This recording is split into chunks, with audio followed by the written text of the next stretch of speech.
This is two-way tables. Our objective today is to determine when a two-way table is an appropriate data display and use a two-way frequency table and a relative frequency table to make interpretations about data. Let's begin with our vocab. A two-way table is a table that deals with two variables and is used for organizing and displaying data that pertains to different categories. So you'll see in this data table, we've got for and against, and then we've got boys and girls. The frequency is the number of times something occurs. So in this table, 7 is the frequency of boys voting for. A relative frequency is the ratio of a frequency to the value of the corresponding row total, corresponding column total, or total population. So, for example, 50 moviegoers were surveyed about their favorite movie types. 13 men and 6 women chose action as their favorite type. 8 men and 8 women chose drama. 5 men and 4 women chose comedy, and 4 men and 2 women chose animated. We're going to make a two-way table. So we draw a table for ourselves. The top and the left columns will be for labeling. So we need men, women, and total. So I'll put an M for men, W for women, T for total. I'll just write total. All right, then across the top we will have action, drama, comedy, animated, and then total. You always have to have total column and a total row. So men that chose action was 13, 6 women, so I put a 6 there, 8 men for drama, 8 women, 5 men for comedy, 4 women, 4 men for animated, 2 women. Now we have to calculate row totals and column totals. So for the action column, we have 13 and 6, which makes 19. For the drama column, we have 8 and 8, which makes 16. 5 and 4 makes 9. 4 and 2 makes 6. Then we count row totals. So 13 plus 8 plus 5 plus 4 makes a row total of 30. 6 plus 8 plus 4 plus 2 makes a row total of 20. Now, this last box here in the corner, 30 plus 20 makes 50. But also 19 plus 16 plus 9 plus 6 has to equal 50 as well. Those two don't add up, you did something wrong.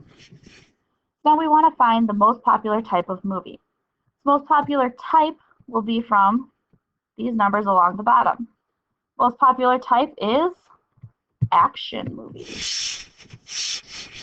30 students were surveyed about their favorite type of lunch. 6 girls and 8 boys chose turkey. 7 girls and 2 boys chose grilled chicken. 4 girls and 2 boys chose veggie pizza. We are going to make a two-way table of frequencies for the data. So the first thing is to set up our table. We need a top row of boys, of girls, and a total. Put B, G, and T. We have turkey sandwiches, TS. We have grilled chicken, GC. VP will be veggie pizza. And we'll have a total column. So I have 6 girls for turkey sandwiches, 8 boys. 7 girls for grilled chicken and 2 boys. 4 girls and 2 boys for veggie pizza. Now we count up our totals. Turkey sandwiches have 14. Grilled chicken has 9. Veggie pizza has 6. Total boys is 12. Total girls is 17. Add up my rows and my columns and I get 29. Now the most popular lunch choice. That'll be right along the bottom here. Our most popular lunch choice is turkey sandwich because it had the most. All right, now we're given a frequency table. We are going to see if there is evidence that blue eyes are more common for students with blonde hair than for those with black hair. And we'll use a relative frequency table. So we're showing, are blue eyes more common in blonde hair or black hair? So basically it's saying, if I have blonde hair, am I more likely to have blue eyes than if I have black hair? So we want to use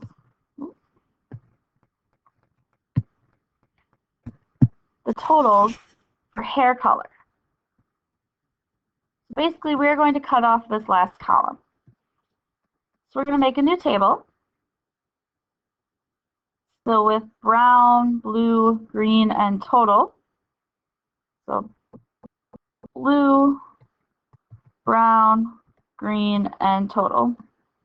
And then we'll have blonde, black, and brown across the top. Now to find each box, we are going to take the number in the box divided by the total of that column. So 3 divided by 6 gives me 0.5 for that box. 2 divided by 6 gives me a 0.3. 1 divided by 6 gives me a 0.2. If I add those together, 0.5 plus 0.3 plus 0.2, I get 1.0. If you don't get 1.0 or something very close to it because of rounding, you did something wrong. So for the black column, we do 1 divided by 9 to give us 0.1. 7 divided by 9 rounds to 0.8. 1 divided by 9 is 0.1. Add those up and we get 1. For the brown column, 2 divided by 10 is 0.2. 6 divided by 10 is 0.6. 2 divided by 10 is 0.2. Those add up to 1. So is it more common for a blonde to have blue eyes, which is our 0.5 here, than for a person with black hair to have blue eyes, which is a 0.1? So yes, it is more common because half of the people with blonde hair have blue eyes and only 10% of the people with black hair have blue eyes. All right, we're going to use that same table. Is there evidence that brown eyes are less common for students with blonde hair than for those with brown hair? So looking at this table again, brown eyes for blonde hair versus brown eyes for brown hair. Well, we've got a 0.3 compared to a 0.6. Yes, that is true. There is evidence that says brown eyes are less common for blonde hair than for brown hair. Your assignment to practice will be worksheet 10-4, and then your assessment will be the reflection worksheet.